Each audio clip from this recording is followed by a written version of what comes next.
नमस्कार दर्शकों, आज के लाइव प्रसारण के वीडियो के बाद हमें बहुत सारे मैसेज आए। लोग डरे हुए हैं कि अगर 2026 में बेनर साइकिल और केतु के कहर से बैंक डूबे तो उनकी जीवन भर की कमाई का क्या होगा। हमने सुबह आपसे वादा किया था कि हम आपको एक ऐसा तरीका बताएंगे जहां आपका पैसा 100% सुरक्षित रहेगा और एक ऐसा इन्वेस्टमेंट कैलेंडर देंगे जो आपको 2026 के तूफान में भी करोड़पति बना सकता है। तो चलिए आज आपके सारे सवालों का जवाब देते हैं। सबसे पहले आपके मन का एक बहुत बड़ा भ्रम दूर कर दें। आप जो पेटीएम, फ़ोनपे या बैंक ऐप पर अपना बैलेंस देखते हैं वो डिजिटल तो है, लेकिन वो बैंक का पैसा है। बैंक डूबा तो पैसा फंसा, यानी सिर्फ 5 लाख की गारंटी। लेकिन आरबीआई की जो डिजिटल करेंसी है यानी ई रुपया है, जिसको ई रुपया कहते हैं, सीबीडीसी, ये पूरी तरह से अलग गेम है। जी हाँ, ई रुपया सीधे भारत सरकार और रिजर्व बैंक की देनदारी है। इसका मतलब एकदम आसान भाषा में समझिए, अगर देश के सारे प्राइवेट और सरकारी बैंक भी दिवालिया हो जाएं, तब भी आपके ई रुपया वॉलेट में रखा पैसा 100% सुरक्षित रहेगा, क्योंकि इसकी गारंटी सीधे देश का रिजर्व बैंक दे रहा है। ये बिटकॉइन जैसी कोई हवाई क्रिप्टो करेंसी नहीं है, ये भारत का लीगल टेंडर है। इसमें आपको कैश जैसी प्राइवेसी मिलती है, इसे आप बिना इंटरनेट के भी इस्तेमाल कर सकते हैं। 2026 के बैंकिंग क्रैश में जब लोग अपना पैसा निकालने के लिए बैंकों के बाहर लाइन में खड़े होंगे, तब समझदार लोग अपना पैसा ई रुपया में शिफ्ट करके चैन की नींद सो रहे होंगे। ज्योतिष के नजरिए से देखें तो 2026 में हर्षल यानी यूरेनस वायु तत्व की मिथुन राशि में जा रहा है और प्लूटो कुंभ राशि में अपनी जड़ें जमा रहा है। इसका सीधा मतलब क्या है? भौतिक, नकदी और पुराने बैंकिंग सिस्टम का जमाना अब खत्म होने वाला है।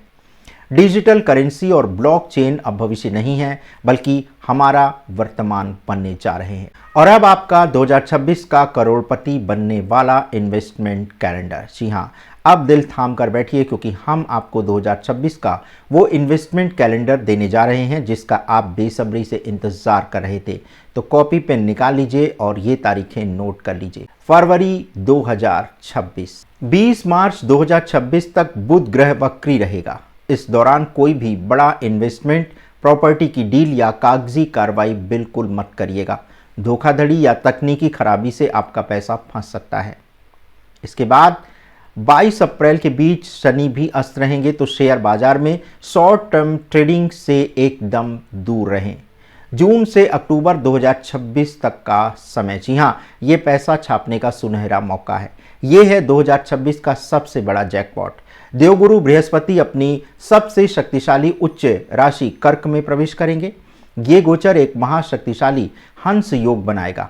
सोना और चांदी, जी हाँ, ध्यान से सुनिए, जो लोग सोना और चांदी में निवेश करते हैं उनके लिए जून के अंत से लेकर जुलाई 2027 तक का समय ऐतिहासिक उछाल का गवाह बनने जा रहा है। चांदी तो रॉकेट बनेगी ही, सोने में भी ऐसा बूम आएगा कि आपके वारे न्यारे हो जाएंगे।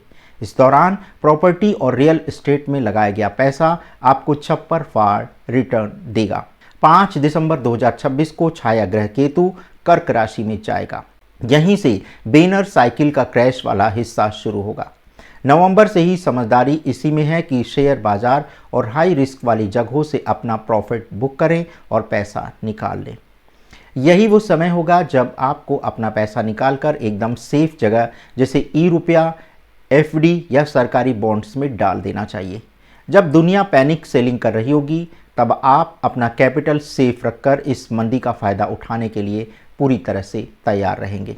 अब बताते हैं आपको धन की रक्षा के लिए अचूक ज्योतिषी उपाय। जी हाँ, पैसा कमाना जितना ज़रूरी है, उसे बचाना उससे भी ज़्यादा ज़रूरी है।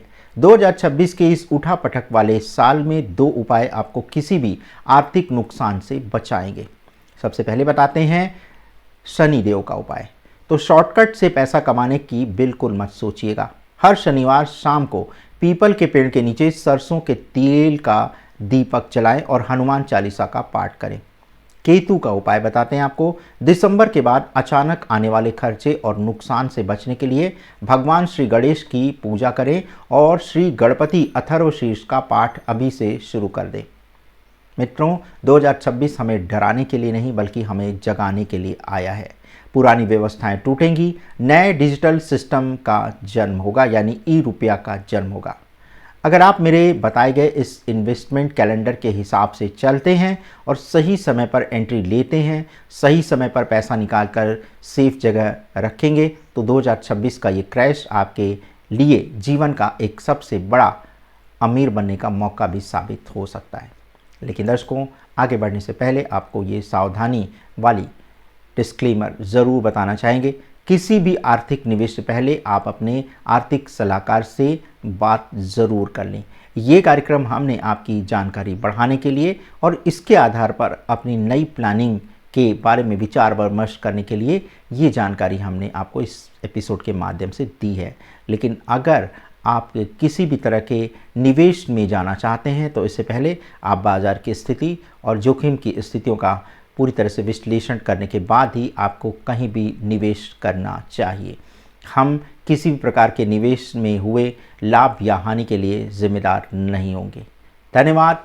नमस्कार।